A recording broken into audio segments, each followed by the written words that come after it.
Magandang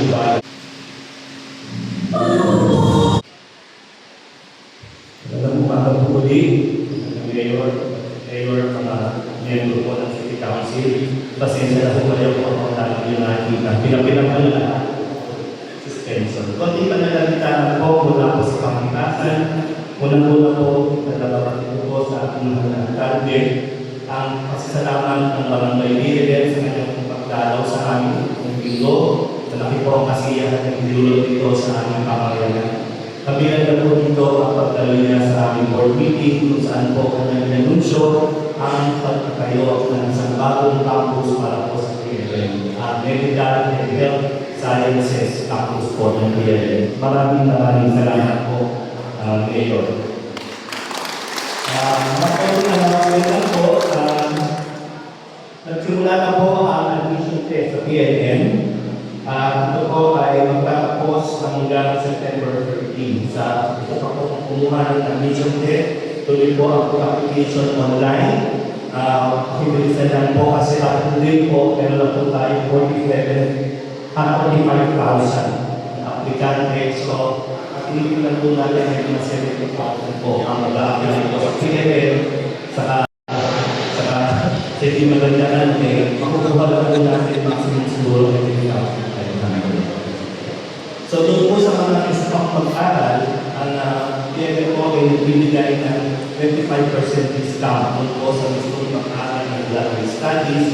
Patuloy po ang enrollment, kaya na po ay kung panahon pa kayo makapag-aral, pag-aral po tayo. At sabi po nito, sa po binabalita sa ating mga sarkado at mga sarkado na patuloy pong namamayagpag ang PLM sa mga natatapos sa exams at patuloy po tayo nakapangalan na Philippine Graduation Commission. Sana po tuloy-tuloy ang pagsuporta ng pamahalaan ng Maynila. Pagkawakas po, ang PLM po ay katuwang ng pamahalaan ng Lungsod ng Maynila sa patuloy na pagsusulong at pagkakabulot ng misyon at aktividad ng komisyon.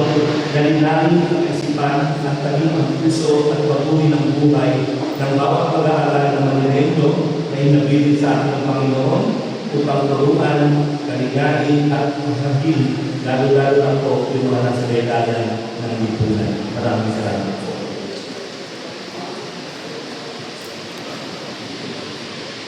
Thank you. Papakan natin si President Sandy ng PLM sa kanyang kasama. Sa inyong lahat, sa ating pinamahal na Vice Mayor, sa mga konsiral, Department Head, mga bisita natin, former Congressman Harry Galambin, at sa mga dito. Good morning! Una, nagpapasalamat ako lalo na sa ating mga frontliners ngayong araw na ito. As you all know, 5:30 a.m. today, DILG declared no classes. And no work. But at some level, particularly may hamon ang panahon sa ating komunidad o syudad. Kailangan manatili yung mga babahagi ng mga gobyerno. Kailangan patuloy pa rin ang pagsaservisyo. At huwag naman kayong magdala sa ating mga frontliner, sasamahan ko kayo. Maraming salamat sa dedikasyon niyo at sana hindi tumuloy ang masamang panahon ngayong araw na ito. Stay safe and stay dry tuwing sa everyone. Itong araw ito, kung hari, alam mo, ito ang araw ng uwaran. Uwaran para sa mga empleyado ng pamahalaan. Uwaran para sa mga batang Maynila. Sa buong siyudad at sa buong bansa. Sapagkat itong mga individual na tatawagin ko ay mga nagpakita ng kabutihan sa kapwa na siya mga bagay na binibigyan natin ng bagay sa ating linggo sa puso. At sana umaga nito yung maging na alaala sa lahat ng mamamayan, bata man o matanda, hirap, middle class, mayaman, nasa gobyerno man o hindi, para ipinakita natin ang pagmamalasakit sa kapwa. Tiyak po ang ating pamayanan at ang ating lungsod ay sigurado po magtitino, mabilis na buhay at magiging masasayahin dahil sa mga individual na ito pakitang gilas at ipinakita ang tunay nilang kalooban o pagkatao. Kaya dito sa ating sa City Hall, inayos ko pagpatuloy ang seremonya nito upang sa Pinoon sa paligid man lang natin paraan maipakita ang pagmamalaki natin sa kanila at pagpapalaga natin sa kanilang ginawa at tularan nawa sila ng iba pa. At sana mapasa sila ng ulan ngayong araw nito nang dumaan pa sila sa lungsod ng Maynila. Vice Mayor, nais kong ipakilala sa iyo sa mga bisita namin,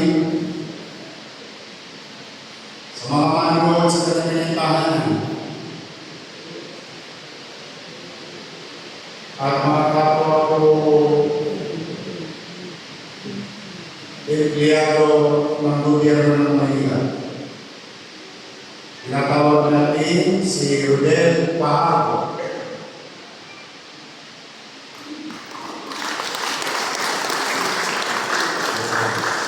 Si Rodel ay ipinos ng mga mamamayan sa kanyang kapatiyang loob ng pagsusuri ng nakulog niyang wallet na may halagang 10,000 pesos. Congrats! Congrats po! Adrian Pinana. Kung si Rodel ay traffic enforcer, si Adrian naman po yung parking attendant at allowance lang ang nakukuha sa gobyerno. Nakapulot ng wallet sa Moraita ng FAU student sa ipinasalamatan din ng taong bayan. Wow! Dexter Corpus, isa rin parking attendant, nakapulot ng bag ng student ng St. Jude College at isinuli niya rin. Itong tatlong tao na sana ba natin ay bahagi ng pamahalang lungsod ng Maynila. And we are proud of you, Rodel, Adrian, and Dexter. Dumami kasama ang lahi niyo. Nawa, itong tatlong tularan pa ng iba natin mamamayan. Kung sabihin, hindi naman kinakailangan taong gobyerno. Kahit mamamayan, pwedeng maging mabuti sa kanyang kapwa. Ang ibabaw sa kanilang mga puso ay ang pagmamalasakit sa ating kapwa mamamayan. Kaya congratulations, o total na solid ka, Rodel, ng KK. Sayang. Ilayaw ko.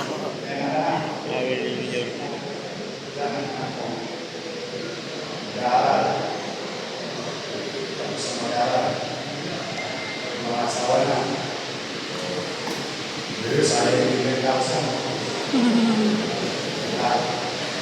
Ang naging babaw sa'yo.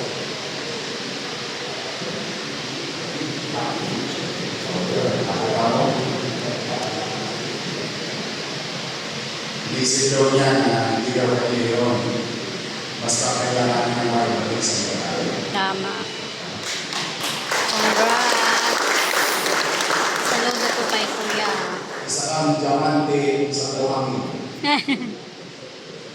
Sana, pamili ka. Dalawa na ng 10,000. O ito 20,000.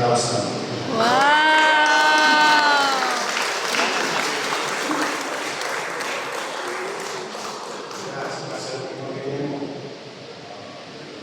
Hindi ka naman nawala ng 10,000 kasi hindi mo sa iyo. Pero sa kolombiyano na kung sa kalsada, sayang. Pangin ka na. Pero, damihan mo ba? Anak mo? Pwede mo kayo sa ano yan? Ano nasa isip mo? Amen.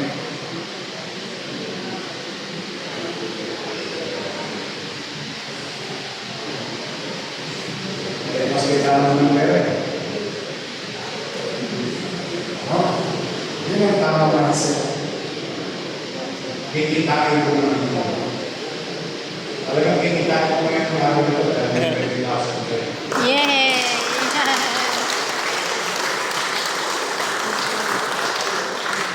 Dexter, ano naman nasa isip mo? Sinuli.